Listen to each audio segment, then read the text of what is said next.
semua warga ada tempat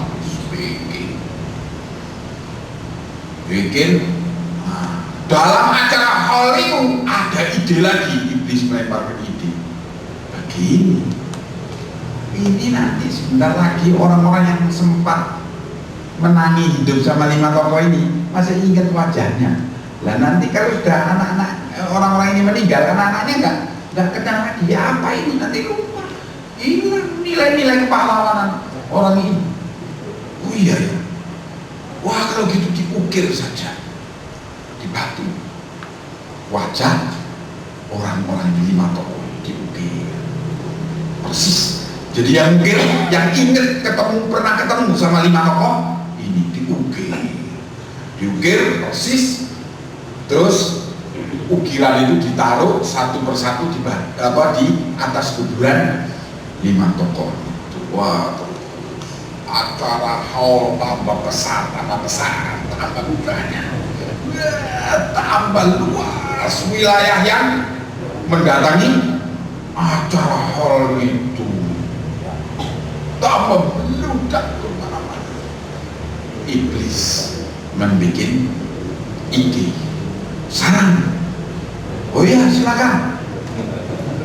Gimana sarannya? Begini, daripada ini kita dari jauh-jauh pada datang bikin duplikat wajah orang ini tadi, dibagi-bagi ke daerah-daerah. Jadi hallnya di daerah-daerah masing-masing ada duplikat dari patung yang asli.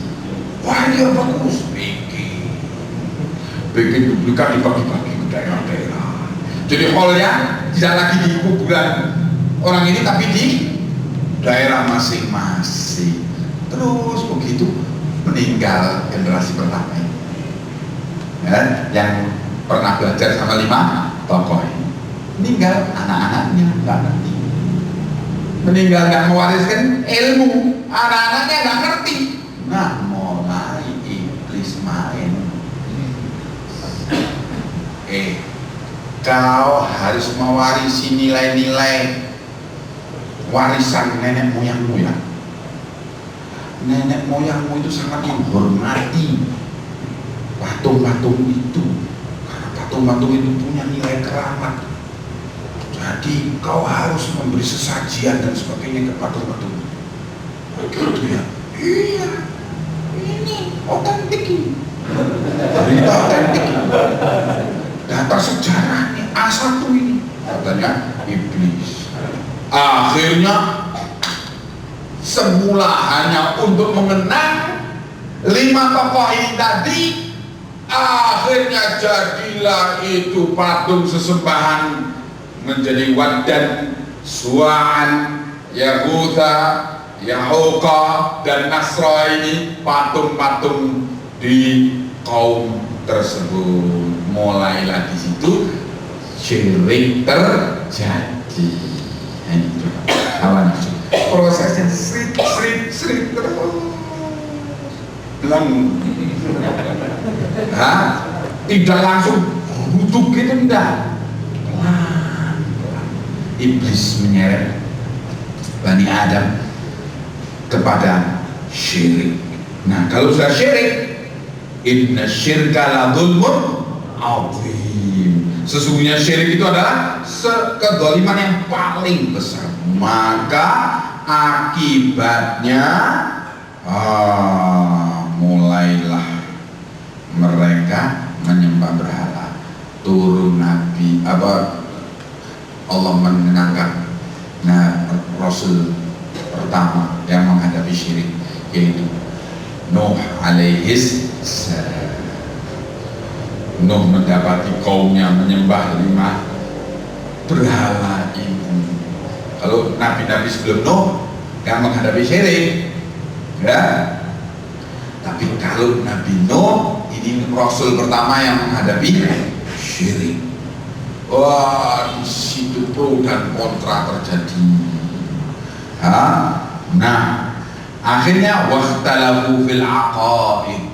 Mereka berselisih dalam akidah, wal af'al, dan berselisih dalam perbuatan, ikhtilafan dengan suatu perselisihan, khalafu fihi ar-rusula wal uqula, mereka menyelisihi para rasul dan menyelisihi akal yang sehat, ittiba'an li ahwaihim, karena mengikuti hawa nafsu mereka, wa mailan ila adatihim, dan karena mereka lebih condong kepada adat kebiasaan yang mereka lakukan, mereka warisi dari nenek moyangnya, wa taqlidan li kubaraihim, dan karena mereka membebek bertaklid kepada tokoh-tokoh besar mereka, ya, fasaddaqa alaihim iblisu dhannuhu, maka benarlah sangkaan iblis terhadap mereka, yaitu fattaba'uhu, banyaklah mereka anak Adam itu mengikuti iblis,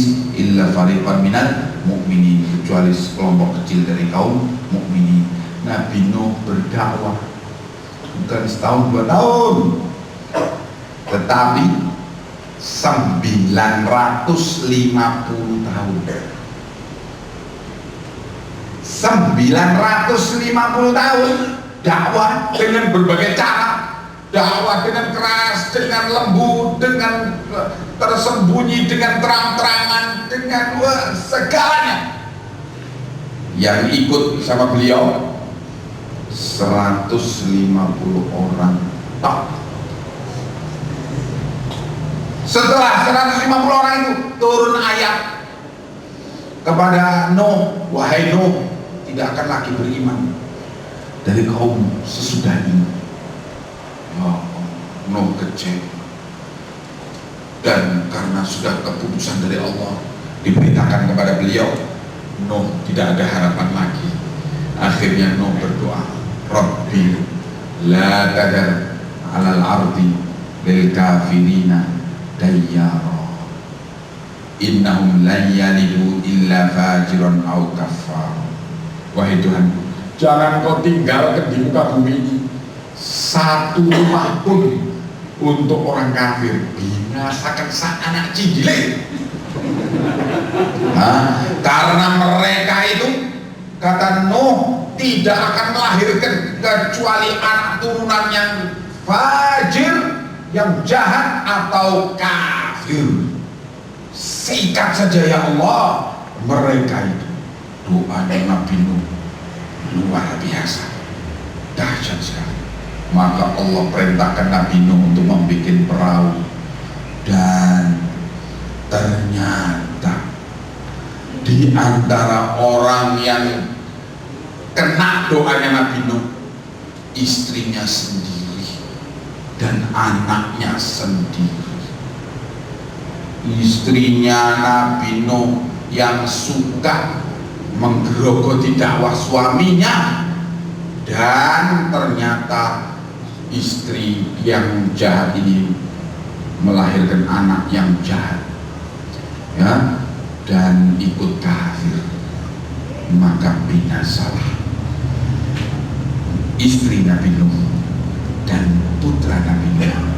Putra-putra yang lain selamat, sehingga Nabi Nuh dikatakan bapak kedua setelah Adam bagi manusia, karena binasa seluruh manusia dengan banjir itu.